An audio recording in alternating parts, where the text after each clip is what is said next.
60대 후반의 여성 신 씨는 오늘도 아들의 상태를 체크하는 일로 하루를 시작합니다.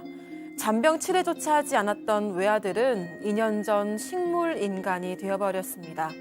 결혼한 지 5년 만에 교통사고를 당한 아들 대신 며느리는 일을 하기 시작했고 아들을 돌보는 일은 신 씨의 몫이 되었던 것이죠. 처음에는 막 일을 시작한 터라 며느리의 수입은 보잘것없었습니다.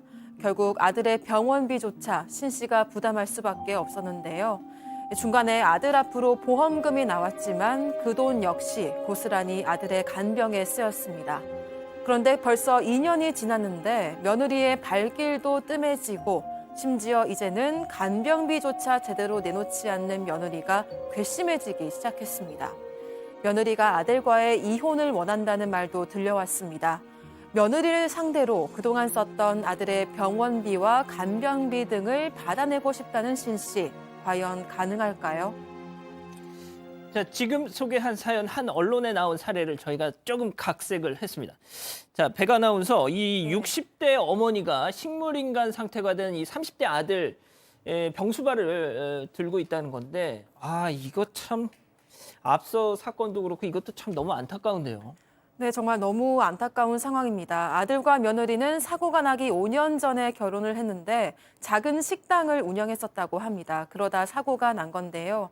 병원에서는 아들이 살아있는 게 기적이라고 했었다고 합니다. 하지만 의식은커녕 움직일 수 없는 상태가 되어버린 아들을 위해 신 씨는 병원비와 간병비를 모두 부담했습니다.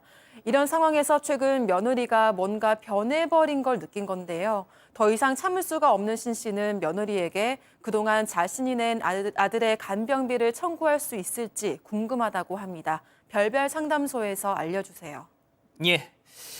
자, 한창 때 아들, 한창 때 신랑이 뜻밖의 사고로 식물인간이 됐습니다. 네, 5년 전에 결혼했다고 하는데 둘이 열심히 돈을 좀 모아야겠다라고 생각해서 아이는 없었다고 합니다. 근데 이 뜻밖의 사고를 겪으면서 모든 게 변했습니다.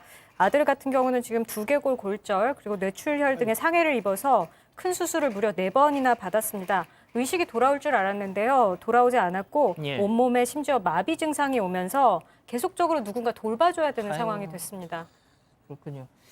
그런데 이제 며느리가 있다고 했잖아요. 그런데 어떻게 하다가 또 이 엄마가 직접 간병을 하게 된 거죠? 그러니까 이제 며느리는 남편이 갑자기 사망을 해서 같이 식당을 했지만 이제 살 길이 막막해지니까 어떤 식당에 취직을 해서 내가 일을 해야 되니까 어머니께서 좀 돌봐주세요라고 얘기를 한 거예요. 그러니까 돈을 누구는 벌어야 되는데 이제 어머니가 버실 수는 없으니까 이제 며느리가 벌게 된 것으로 예. 보이는데 이 식당 뭐 특별히 취직할 곳은 없어서 식당에서 이제 일을 시작했는데 맨 처음에는 월급도 별로 적었다고 해요. 근데 왔다 갔다 하기도 어려우니까 식당 근처에 작은 원룸을 하나 며느리가 얻어서 이제 생활을 하기 시작했고 거기서 번 돈을 가지고 일부는 본인 생활을 쓰고 일부는 아들 그 남편의 남편의 그 병원비에 보탰다고 합니다.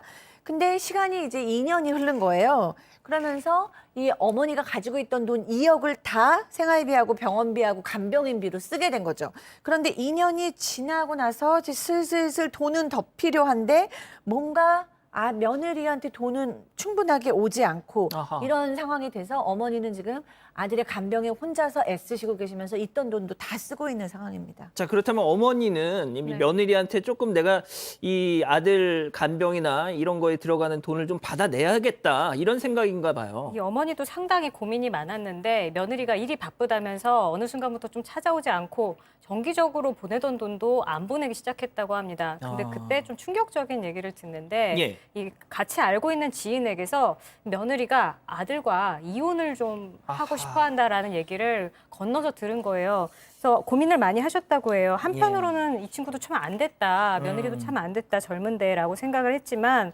돈이 얼마나 많이 들어요. 입원비, 치료비, 간병비, 약제비 이렇게 해서 1억 원 정도가 드는데 이걸 좀 어떻게 받아야 되지 않을까 하는 생각까지 미쳤다고 합니다. 야, 이거는 진짜 좀 뭐랄까요, 뭐 쉽사리 어느 쪽이 더 낫다, 맞다, 뭐 이렇게 얘기하기가 좀 그냥 제가 한번 그 네 분한테 여쭤볼게요. 그러니까 며느리 입장이 더 이해가 간다는 분 손 좀 들어주실 수 있을까요? 참 어렵네요. 예, 죄송합니다. 네. 자, 그럼 이렇게 여쭤볼게요. 누가 그러면 이 아들, 자, 이 엄마가 아들을 돌보는 게 맞다라고 생각하시면 손 좀 들어보십시오. 참 어렵네요. 너무 어려워요. 어려워요. 진짜. 이거는 예. 답을 할 수가 없습니다. 그럼 그냥 하고 싶은 말씀 해주십시오.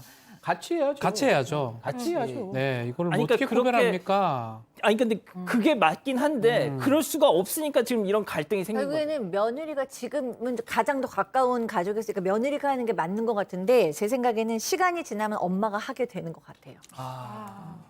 박 변호사님은? 참 어렵네요. 승희 의원님. 예. 핏줄은 바뀔 수 없는 거죠. 혈액형을 바꿀 수 없듯이. 하지만 부부지간은 굉장히 냉정하게 말하면 점 하나 찍으면 남이 되죠.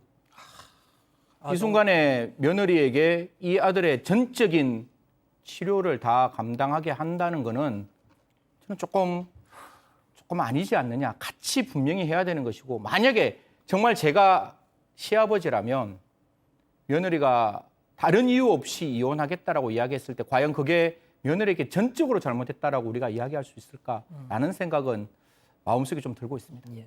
박 변호사님 뭐 그동안 좀 생각하신 거 있으면 말씀해 주십시오. 저는 법률 얘기를 하는 게 더 좋을 것 같습니다. 아, 그렇습니까? 그럼 제가 좀 예. 이따 여쭤볼게요. 자, 뭐 백 기자는 할 얘기 있어요? 저도 혹시 저런 상황이 될까봐 사실 너무 두려운데 저는 어쨌든 뭐 제가 나중에 이혼을 결정하게 되더라도 같이 좀 돌봐야 되지 않을까 하고 만약에 요구를 하시면 저는 충분히 지불을 해야 될 것 같아요. 한때 제가 그래도 정말 좋아하던 사람이니까. 그렇군요. 알겠습니다. 뭐 법적인 부분으로 넘어가죠. 별별 상담소 오늘의 궁금증 짚어봅니다. 불의의 사고로 식물 인간이 된 아들, 이 법적 부양 의무자는 누굴까요? 자, 감정적으로 많이 어렵지만 법적으로 좀 말씀을 드리도록 하겠습니다. 부양 의무라는 게 있습니다. 민법에 부양 의무는 두 가지예요. 1차적 부양 의무라는 게 있고 2차적 부양 의무가 있습니다. 1차적 부양 의무. 쉽게 말하면 콩 한 쪽도 나눠 먹어야 되는 게 1차적. 내가 먹을 게 없더라도 꼭 해야 되는 1차적 부양 의무가 있는데 아하. 그게 뭐냐면 나랑 배우자, 나랑 미성년 자녀입니다. 무조건 내가 해야 됩니다. 내가 혹시나 굶더라도 이 사람들은 먹어야 됩니다. 이게 1차적 무조건 해야 될 부양 의무고요. 그것을 제외한 성년의 자녀하고 아니면 또 자녀가 부모를 모시는 경우 이런 것들은 2차적 부양 의무라고 합니다.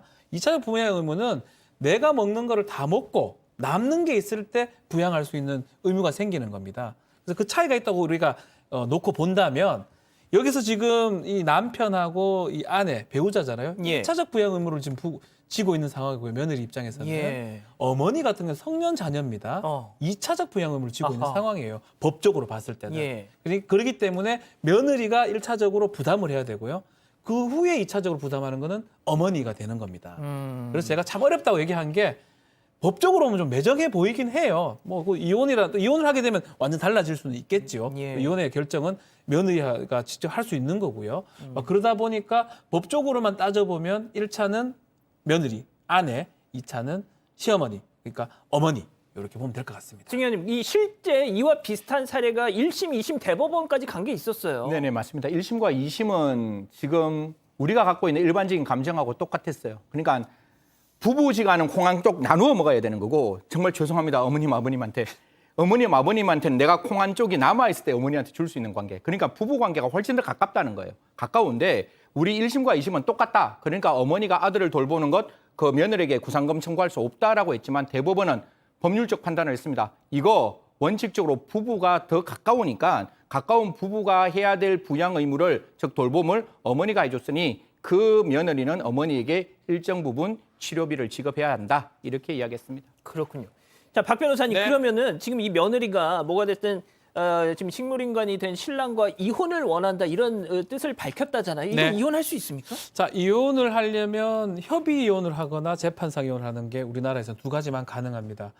자, 협의 이혼을 하기에는 지금 식물인간이기 때문에 의사 능력이 지금 없습니다. 예. 불가능하죠. 재판상 이혼이 이제 가능할 수 있는 부분이긴 한데요.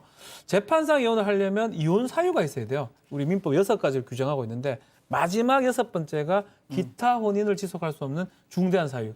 이게 해당하냐 해당하지 않느냐 이 부분인데 우리 민법은 일반적으로 부부간에 협조하고 부양하는 의무를 부여하고 있습니다. 이런 사고가 일어났을 때 이제 일어났으니까 이혼해야지라는 건 허용이 안 됩니다. 예. 그렇지만 상당히 그게 길어지고 이게 부부간의 어떤 더 이상 부부 생활을 혼인 생활을 할 수 없는 상황까지 인정이 된다 그러면 그 시간이 많이 지났을 때는 충분히 이혼 사유가 될 수 있을 것 같습니다. 아, 그렇군요. 소장님, 지금 우리 가족 여러분들께서는 앞서 소장님이 해주신 얘기가 맞는 것 같다 이런 말씀을 하시는 분들이 좀 계신데 마지막으로 좀 이 좀 안타까운 사연 좀 정리를 좀 해주시죠, 뭐.